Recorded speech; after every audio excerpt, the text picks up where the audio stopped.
Hello guys, today we're looking at math sets. This is a very affordable math set. You can get it at any store near you. So let's dive in. We have a stencil.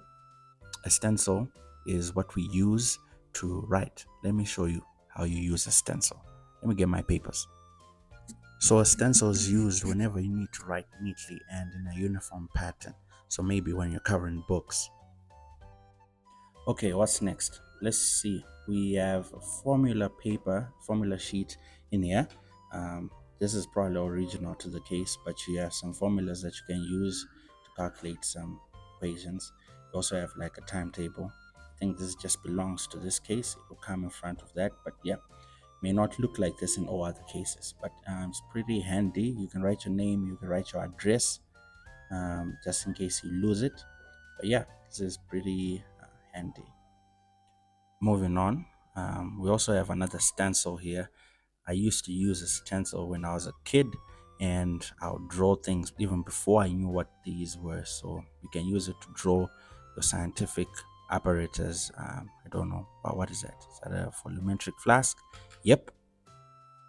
And then that's one of the stencils. You see, it makes it pretty neat for those that have two left hands when they want to draw. Okay, next we have a protractor, and the protractor is used to measure angles. Right, so I'm going to make an angle here using my stencil, which is also another function for a stencil, making angles.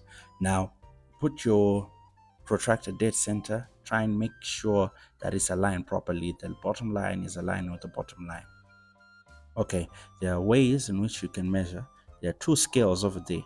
So always make sure the scale your line or the angle starting at is 0, right? So as you can see, you can either have the obtuse angle or you can have the acute angle, right? So the obtuse angle will give you 150 according to that, but your acute angle will give you 30. So you see that acute angle over there. Okay, next we have these triangles or triangular rulers. You don't really need them for O level. I have never used them as far as I know. So we'll just skip over those and get this ruler instead. We have a 15 centimeter ruler. It's 15 centimeters so it can fit in the case, but it's still handy. You can use it to underline. If you've never underlined, this is how you underline. You make lines with the ruler. There's not much there. Yeah, this is what we call a divider. A divider is used for measuring. So let's illustrate. We'll use that ruler that we put on the side. So I'm going to measure this little line that I made with that ruler. I'm going to take it and then I'm going to try and measure. This is usually used for just measurements, right? Or just focusing. So you see over there, I can use that. I know you may ask, why did I just not use the ruler to measure? But yeah, that's not what we're trying to do. Then we move on to the compass. Now this compass is very handy. You really need to know it, especially if you're going to be doing locus or if you're going to be doing any construction whatsoever. You have a rubber, you have a long pencil in there, but we need the short pencil. Make sure you align it properly. Make sure it's firm. Make sure it's tightened properly. And then we can start constructing some angles. Okay, let us construct some angles. So I'm going to draw a line over there and construct 60 degrees.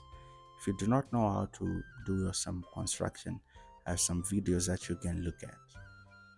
But this is how you use your compass. You make some lines, you draw, and then you line it up, and then you can make angles without having any complications.